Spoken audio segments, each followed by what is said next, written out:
Gostaria, obviamente, de muita coisa fazer aqui no Brasil, caso tenha oportunidade, Deus me deu a oportunidade de voltar à presidência. Lá é a casa dele, como aqui é a nossa.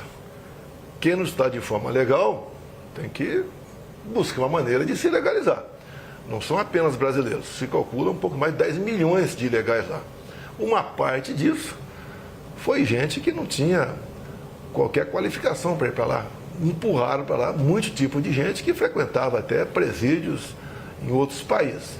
Então ele está fazendo a coisa certa, foi compromisso de campanha, ele já começou a fazer esse trabalho lá. Você pode ver o Brasil, se você ver a nossa lei de imigração, eu acho que é 16, 17, é uma coisa que é para trás. Se chegar um navio num porto de Santos, com 2 mil estrangeiros ali dentro, que seja de onde for, ele passa a ter direito mais do que nós brasileiros, não pode ser assim. No meu governo, eu não aceitei aqui certas, ou melhor, não aceitei ninguém vir para cá, a não ser um pouco mais de 200 afegãos, que eram cristãos, a pedido de lideranças evangélicas e do judiciário também. Trouxemos esse pessoal para cá. Mais ninguém além disso. São costumes diferentes, são pessoas que não agem conforme a gente age. É pessoas que têm comum se casar com uma menina de 12 anos de idade. Você não pode admitir isso. Isso está na nossa lei, que você tem que respeitar e reconhecer as origens dessas pessoas, a sua cultura, a sua formação. Isso não pode acontecer. Agora, se você olhar o que está acontecendo com muitos países da Europa, você cai para trás. Estão perdendo a sua identidade.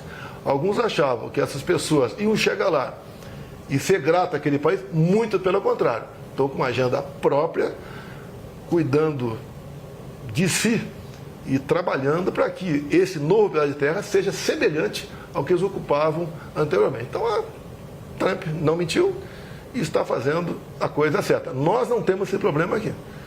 E eu acho que ele está fazendo o que prometeu e no lugar dele faria a mesma coisa. É justo o que está acontecendo e nós sabemos, né? Na verdade, o que é isso? É uma maneira de buscar eliminar a direita no Brasil. E você vê alguns por aí, importantes, pessoas importantes, né, de outro poder, falando abertamente, nós derrotamos o bolsonarismo. O bolsonarismo é o pior que tem no mundo. Tá? E você só vê medidas restritivas, desde antes das eleições, só em cima da direita. Quando você pega um grupo de empresários, 8, onde um dá um emoji positivo e entra no inquérito, um outro sofre duras sanções, tira uma página de 10 milhões de seguidores do ar para praticar minha campanha. Chorando, não. Eu não sou o Lula, não. Lá tem corrupção. As pessoas foram delatadas, devolveram 5 bilhões de reais. As empresas assinaram a acordo de leniência na casa dos 15 bilhões de reais. Comigo não tem nada, não tem dinheiro na cueca, não tem conta esquisita lá fora, não tem corrupção em lugar nenhum. São teorias e são narrativas em cima de mim. Meu advogado não tem acesso ainda à tal da minuta de golpe. Não teve acesso ainda à delação que está lá. Ninguém tem acesso. É porque ainda está... Não, mas se ainda está, por que a denúncia? 2 anos não conseguiu levantar quem estaria na frente desse terrível golpe, que outro dia um colega de Israel até me disse, né? Que golpe é esse no Brasil que o Mossad não ficou sabendo? Uma piada. Que golpe é esse que me acusam, né? De eu estar lá em Orlando, da Disney, com o Mickey, o Pateta e o Pato Donald, programando um golpe aqui no Brasil.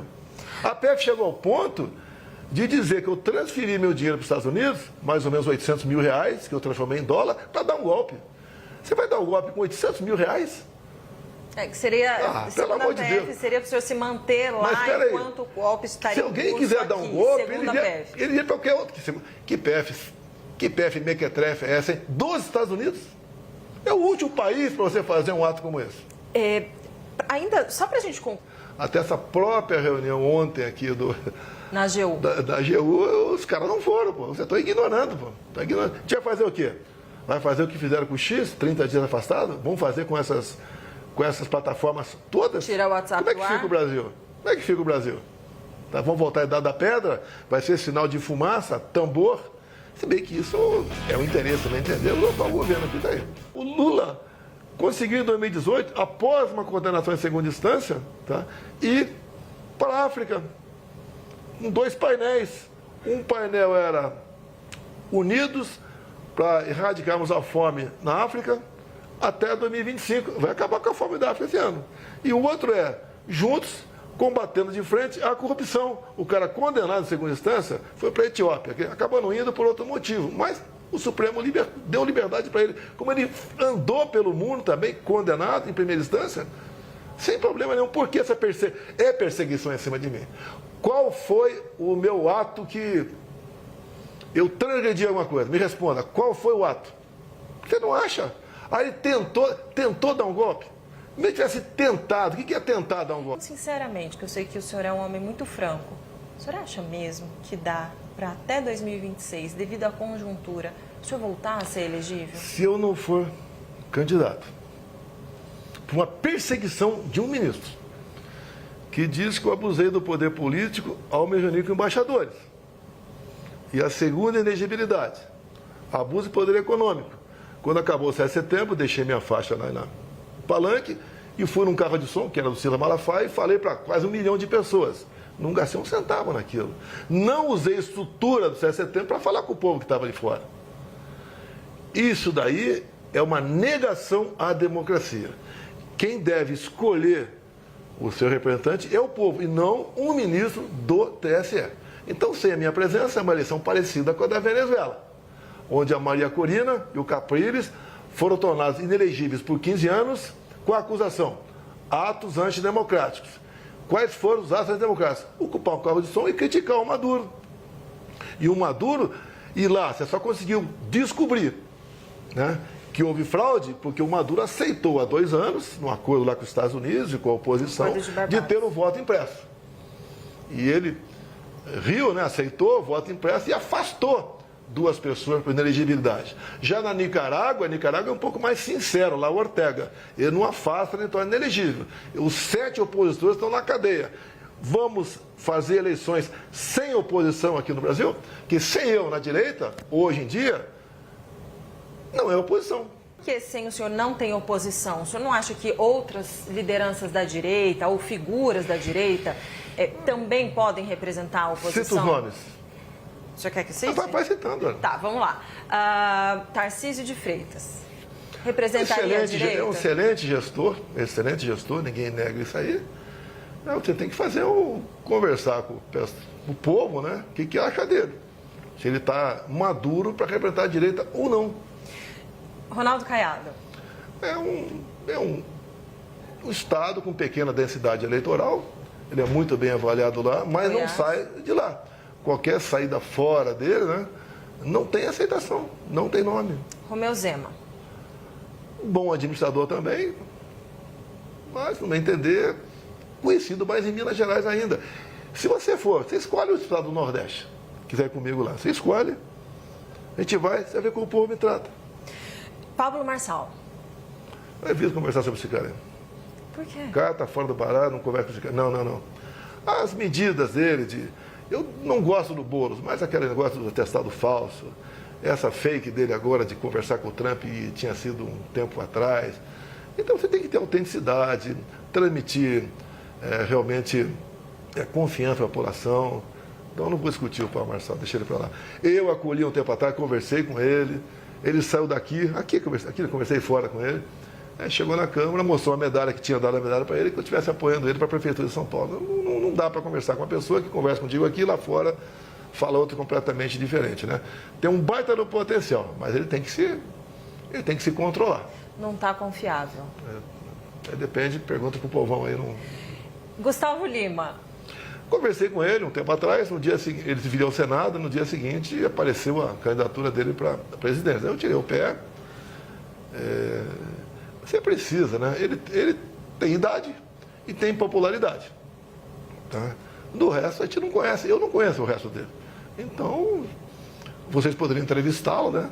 Para saber do que ele pensa, o que ele pode fazer. É um nome, no meu entender, um excelente nome para o Senado, no meu entender. Para a presidência, eu não sei se está maduro para isso ainda. Ratinho Júnior. Me dou muito bem com ele. Tá? Pode ser um nome. Tá? Pode ser um nome para a direita, pode ser, mas me dou muito bem com ele, um bom gestor também. Mas eu digo, eu não trato desse assunto com ninguém. Até eu falei demais para você aqui, tá? Tem só mais 2 nomes que eu quero pedir. Tá. Vai, você falou que eu podia pedir, então eu vou pedir mais 2 nomes.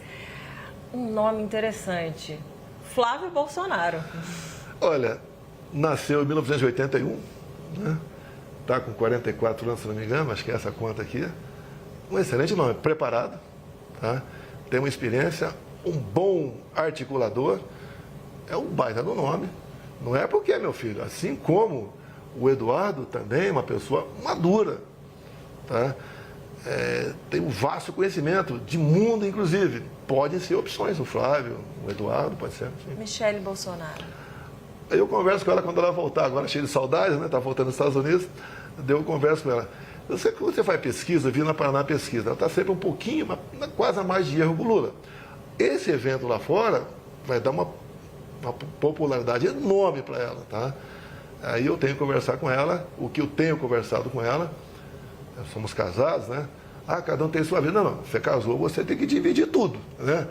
É o mingau ou a falta de alguma coisa, tudo, tá? Então não tenho problema nenhum, estou 17 anos casado com ela. Seria também um bom nome, tá certo?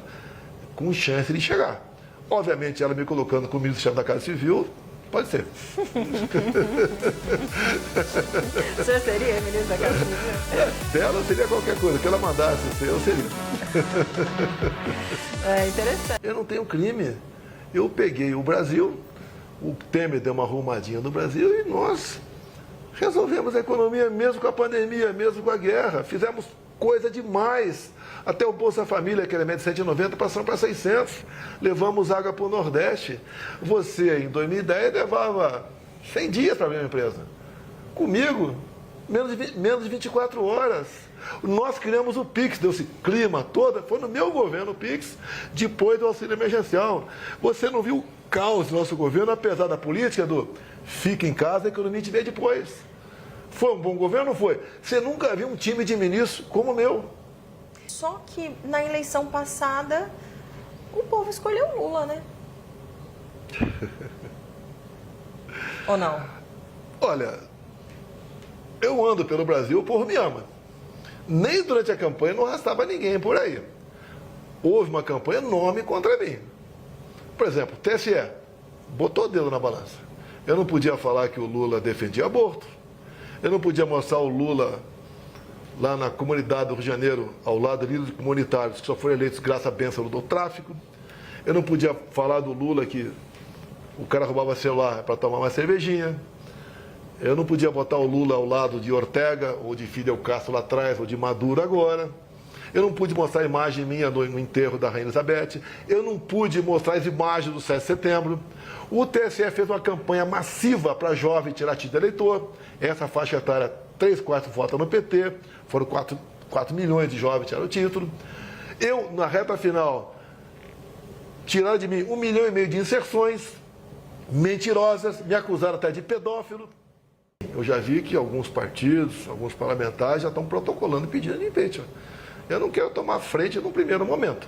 Você não tem que deixar o Lula sangrar para resolver em 26. Você tem que, se cometer um crime, tem que ser agora. O povo não pode sofrer mais 2 anos para quem sabe a direita chegar. Aí eu não quero chegar, ou alguém ligado a mim chegar à presidência, em cima do sofrimento do povo. Não posso admitir isso aí.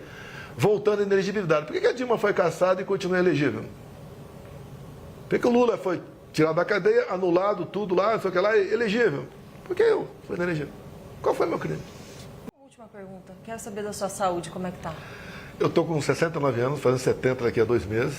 A facada eu sobrevivi por milagre, furou a mesentérica, tá? Já tive 4 obstruções aqui intestinais, mas eu me considero bem, tá? Apesar da idade. É meu passado de atleta, já ouviu falar isso aí, né? Por causa da pandemia lá, né? É meu passado de atleta. E estou com gás, tá? Para continuar aqui achando a maneira do nosso país se libertar do comunismo, do socialismo, da corrupção, de tudo que tem de ruim aí. Não dá para imaginar um país tão rico como o nosso, o povo viver de forma pobre, não dá para admitir. Tem que mudar isso aí. Obviamente, eu sei que é muito difícil, mas se eu conseguir voltar a ser elegível, eu me elejo. Mas o senhor falava que sentar na cadeira era dor de cabeça, era uma tortura, o senhor quer voltar? Quero, pretendo, porque eu não tenho obsessão pelo poder, eu tenho uma paixão pelo meu Brasil. E sei como fazer a coisa melhor agora, o que eu acho que poucos fariam ou teriam a coragem de fazer. Agradeço por assistir até aqui. Este vídeo destaca o grande preparo e compromisso do nosso presidente com os valores e o crescimento da nossa nação. Não podemos permitir que forças socialistas e comunistas destruam o que ainda resta da nossa honra política e dos valores familiares que nos sustentam. É hora de nos unirmos em defesa da democracia, da liberdade de expressão e da soberania do nosso povo. Juntos podemos lutar por um futuro onde nossos princípios sejam preservados e a voz de todos seja respeitada.